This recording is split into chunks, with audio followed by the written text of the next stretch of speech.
Can the sound insulation decrease when more layers are added to a wall? This sounds crazy, I know.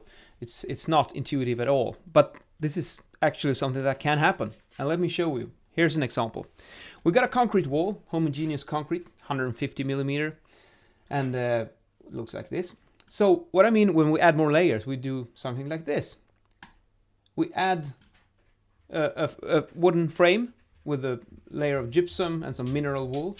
Looks like this. So you see the wall construction now is much thicker. And this is a common way of improving the sound insulation of a wall.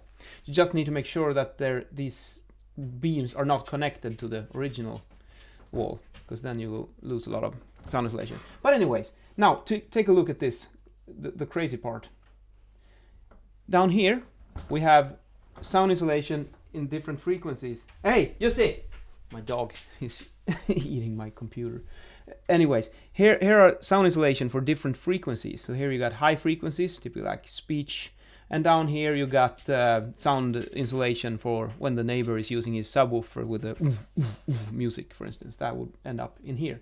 And a higher number is better. It's the difference. It's how much is the sound reduced. That's why it's called a sound reduction index. You can also come across, that's why it's called R here, but it could also be D as in difference. So STC, that's I think is the American way of doing it. But I'm a European, so let's go with R.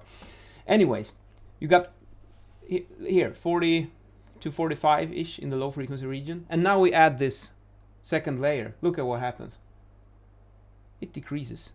So you lose here at 63 hertz. You go down to like 33, 34. It's almost like a 10 dB decrease when you add this layer. And 10 dB, that's a lot. That's a lot of sound.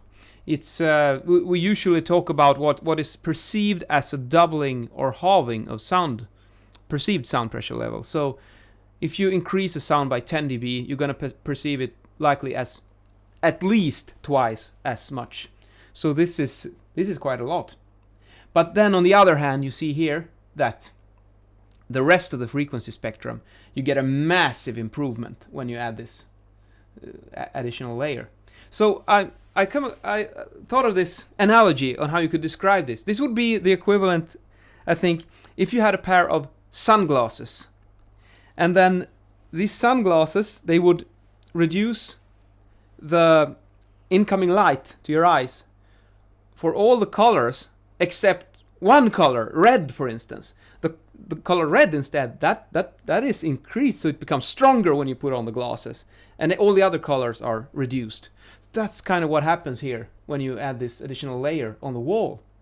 So what we have to make sure is that if you have these strange sunglasses that amplify red light and attenuate everything else, if you walk into a room where there is no red light, there's only blue and green light, then it's not a problem that the red light is increased, because it's not there to begin with. But if you walk into a red room with these red amplifying sunglasses, you're gonna have a big problem. So that's why we need to make sure when we design our buildings so that we have proper constructions. And the reason why it is like this, that's a topic for a whole other video. But well, we can, by choosing different, let's see, a cavity width, we increase it to, like, say, extreme 200. This is a way to move this reduction. You see, now it went lower in frequency, and if we put a small number here, let's say 50, but then it's going to be strange because the studs won't fit. Yeah, you see, now it's up here to 125. It looks a bit strange in the calculation model.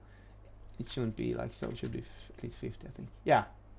So that way we can move this dip around, up and down. And in general, if you make it larger, you get a better sound insulation. So, and in today's video, I'm wearing a vest as always because it's so cold here. And this really, really helps. But I want to show you this little pocket square, which is one of my favorites. It's really cool. It kind of looks like you have two pocket squares, but all this is a special fold.